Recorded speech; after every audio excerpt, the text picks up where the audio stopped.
ẹ̀yin tèmi ó ga o, ó ga o, ó ga o.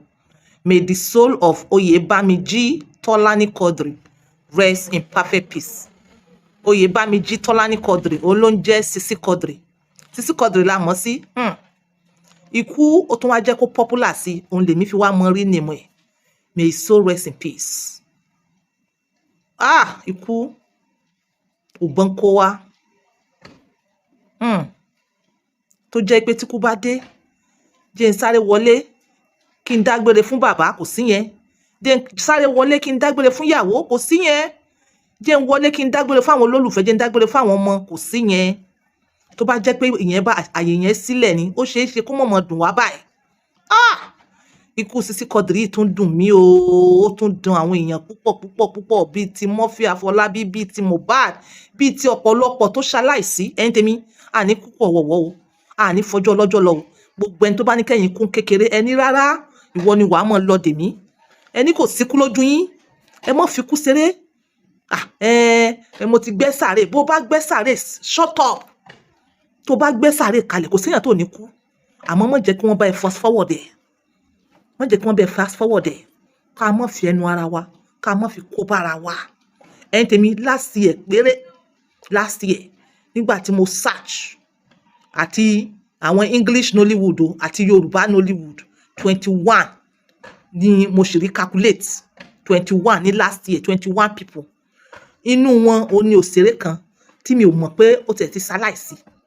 Mo ẹ̀sẹ̀ rí wò ní bóyá màá fi picture ẹ̀ kalẹ̀, bóyá máa rí picture ẹ̀ tí mo ẹ̀ṣẹ̀ gbọ́ pé arákùnrin yẹn náà ti ṣaláìsí. Níjọ́ wo lásán mo wo Orísun. Nínú fíìmù yẹn, èèyàn 3 ló ti ṣaláìsí. Èèyàn 3. I'm sorry. Kí la lè ṣe? Gbogbo àwọn tá fẹ́ràn yìí, tá ń rí fíìmù wọn tó ń pa wá lẹ́rìn. Gbogbo wọn ti kú tán. Ẹ̀yin ò mọ̀ pé tí èèyàn bá ń wo fíìmù, tí a wá discover pé tí èèyàn wá rí pé eléyìí ó ti kú.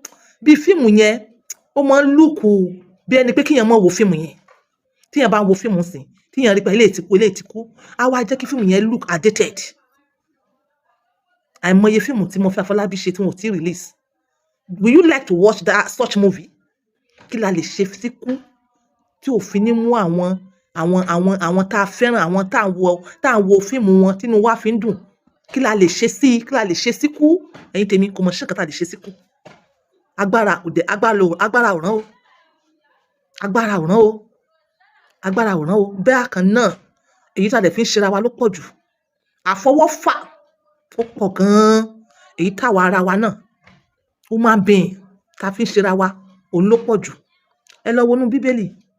Ọlọ́run promise wa ní early ikú. Ọlọ́run promise wa ní pé at least wàá sì dàgbà. Bí Ọlọ́run ṣe sọ nínú Bíbélì nìyẹn, if I'm not wrong. Ẹ̀yin tèmi, kí ló wá fa ikú ọ̀dọ́? Kí ló fà á? Ẹ bèrè question lọ́wọ́ ara yín. Ask yourself. Ẹ mọ̀ sọ wípé ajá ó ti sọ̀rọ̀ ètínú àbó ọmọ kí ẹ mọ̀ sọ bẹ́ẹ̀.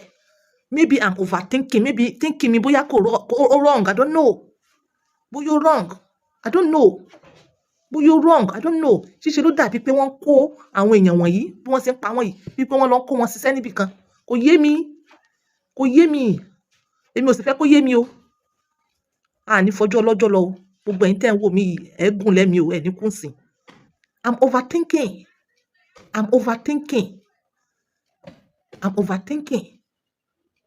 Inú thinking mi yìí náà ni mo ti rò pé 50 years. Ó dàbí pé tí ọ̀pọ̀lọpọ̀ àwọn òṣèré yẹn bá ti lé ní 50, wọ́n ti bọ́ nínú ikú ọ̀wọ̀wọ́. Ẹ̀yin wò round. Most of àwọn ọ̀dọ́ tí wọ́n ń pa, tí wọ́n ń kú rather, most ẹ rí pé from that 30 something 40, wọ́n sábà wọ 50. I'm overthinking.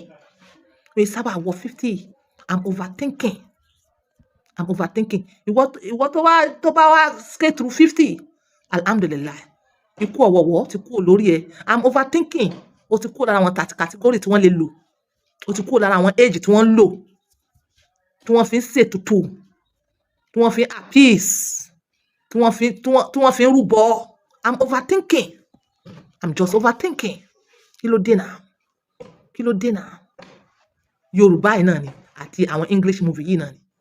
A sábà gbọ́ bẹ́ẹ̀. ní tilẹ̀ ní Haúsá àsábà gbọ́ bẹ́ẹ̀ wọ́n máa ń dàgbà wọ́n máa ń gbó wọ́n máa ń di grandfather àìsábà gbọ́ bẹ́ẹ̀ kí ló wá dé Yorùbá nation kí ló dé mo sọ fún yín I'm overthinking kí ló dé táwọn àwọn ọ̀dọ́ fi ń lọ ẹ̀yin lọ́balọ́ba kí ló ń ṣẹlẹ̀ náà kí ló ṣẹlẹ̀ náà kí ló ṣẹlẹ̀ kí ló ṣẹlẹ̀ kí ló ṣẹlẹ̀ kí ló ṣẹlẹ̀ kí lẹ́yìn ọmọdé lọ tọwọ́ bọ̀ kí ló ṣẹlẹ̀ I'm overthinking kí ló ṣẹlẹ̀ kí ló ṣẹlẹ̀ kí ló ṣẹlẹ̀ kí ló ṣẹlẹ̀ kí ló ṣẹlẹ̀ ó dẹ̀ tó most of the time táìmù tí wọ́n fẹ́ bẹ̀rẹ̀ sí ní gbérí tí wọ́n bá bẹ̀rẹ̀ sí ní gbérí táìmù yẹn lẹ́mọ̀ gbọ́ àárẹ̀ dé ikú bá dé àárẹ̀ kékeré àárẹ̀ tó jẹ́ pé bàbá wọn wà nílẹ̀ ìyá wọn wà nílẹ̀ àárẹ̀ yẹn ò mú ìyá wọn àbí bàbá wọn lọ then the most surprising thing again ó ní pé téèyàn bá kú àwọn kan ti wà lórí social media yìí àwọn kan ti wà tó jẹ́ pé wọ́n fẹ́ justify ikú yẹn ṣé ẹ̀yin ni wọ́n rán pé kẹ́ pa wọ́n ni àwọn yẹn ti wà lórí standby èèyàn kan bá kú báyìí wọ́n ti wà lórí standby excuse tí wọ́n gbé kalẹ̀ lẹ̀ lórí ti sisi quadri òun ni pé wọ́n ní kíndìnrín ló pa á in fact mo gbọ́ life kan èèyàn kan sọ pé wà hypertensive wọ́n ló wà hypertensive àwọn èèyàn kan sọ bẹ́ẹ̀ kí ló dé tẹ̀ ń justify ikú kí ló dé tẹ̀ ń fún ikú ní excuse àwọn family ní rárá lóòótọ́ ó lọ location ó ṣubú location wọ́n dẹ̀ ti treat ẹ̀ kìí ṣe kíndìnrín ló pa o tó bá jẹ́ pé àwọn kíndìnrín ni àwọn níyà láyé owó táwọn lè fi tọ́jú ẹ̀ kìí ṣe pọ̀ owó wọ́n ní according to the story ọ̀rọ̀ rẹ̀ tí mo follow dáadáa tí àbúrò rẹ̀ sọ wọ́n ní as in he was the money kìí ṣe owó kọ́ owó ò jẹ́ sisi quadri níyà bẹ́ẹ̀ ẹ̀yin tèmi ibi tí mo lọ lélẹ̀ àwọn family wa sọ wípé ó ń ṣe súkèsúkè ẹ̀yin tèmi nǹkan burúkú ni kíní yẹn ìwọ tó bá ti ṣe súkèsúkè tó mú mi sí tí ò lọ tó ṣe súkèsúkè ń sìn tó mú mi sí tí ò lọ tó gba bòmí ọ̀tá burúkú ni ọ̀tá ni ó wá nọ́ọ̀sì súkèsúkè ó nọ́ọ̀sì súkèsúkè kò lọ tó o bá pa súkèsúkè ló máa pa ẹ́ because o lè gbómi sórí báyìí nígbà míì kí súkèsúkè mú ẹ báyìí ó chòkè ẹ ni ọ̀tá ni àmọ́ ẹ jẹ́ ká dúpẹ́ lọ́wọ́ bàbá wa kan níjọ̀wọ́ wọ́n sọ solution fún wa solution yẹn dẹ̀ ń ṣiṣẹ́ tó bá wá lo solution yìí Ọlọ́run tó bẹ́ẹ̀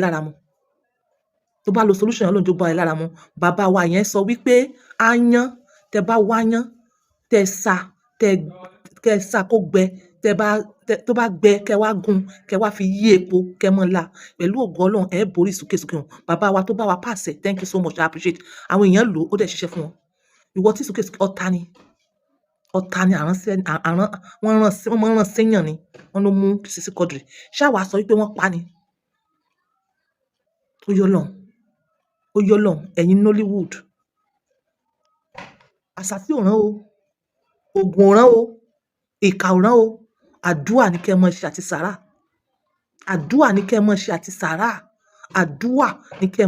àti sàrà ṣe bẹ́ẹ̀ mọ mọ́sà àbẹ́ mọ mọ́sà ṣe bẹ́ẹ̀ mọ àkàrà àbẹ́ mọ àkàrà ẹ mọ gbàdúà ẹ mọ ṣe sàdákà àkàrà ẹ lọ sí sábó ẹ̀yin tẹ́ wà lẹ́kọ̀ọ́ yẹn ẹ lọ sí sábó ẹ mọ ṣe sàrà àkàrà Ọlọ́run ikú ọ̀wọ̀wọ̀ mọ̀ jẹ́ rí àtèmi àtàwọn ọmọ àtàwọn mọ̀lẹ́bí àtàwọn olólùfẹ́ mi wọ́n mọ̀ jẹ́ rí pọ̀ ọ̀wọ̀wọ̀ ẹni tó bá ní kí n kún ló máa kú ẹni tó bá ní kí òun fẹ́ fi mí sin nǹkan ètùtù Ọlọ́run mọ̀ gbà fún sàrà àkàrà sàrà àmọ́sà sàrà àkàrà sàrà àmọ́sà tó bá wá ṣe tó bá wá kú sídìí èyí mọ̀ pé kú Ọlọ́run ló pa ẹ́ kì í ṣe yàn ẹ tọ́jú ara yín kì í ṣe tògùn ògùn tẹ́ ẹ̀ ń ṣe yẹn kó pa yín sí ni ẹ tọ́jú ara yín ẹ̀yin tèmi mo gbọ́ èèyàn kan so ibi tí mo mú ìdí yẹn sí nìyẹn ẹ ṣe sàrà ẹ mọ́ ṣoògùn ogun máa tètè pa yín sí because àwọn tó fẹ́ pa yín náà àwọn tó fẹ́ lò yín fún ètùtù tó fẹ́ lò yín fún ìrúbọ ogun náà làwọn náà ṣe ẹ̀yin ò wá nílò ogun ẹ̀yin ẹ ṣe sàrà ẹ̀yin ẹ mọ́ gbàdúrà ẹ̀yin ẹ mọ́ ṣe sàrà ẹ̀yin ẹ mọ́ gbàdúrà ó lékè gbogbo nǹkan ó lékè so many things ẹ má robi séyàn ìwọ tó bá ti fẹ́ kú pọ̀ wọ̀wọ́ má robi séyàn tó bá robi séyàn tó bá yẹ pé èèyàn tó ṣe sàrà ni wàá forí gbé sharp nù nípẹ́ àfọwọ́fà ẹ ṣọ́ra fún àfọwọ́fà ẹ ṣọ́ra fún ìjẹkújẹ ẹ ṣọ́ra fún ìmúkúmu ọ̀pọ̀lọpọ̀ yín they found you wanting ẹ tọwọ́ bọ̀ nǹkan tó yẹ kẹ́ tọwọ́ bọ̀ láyé kílẹ̀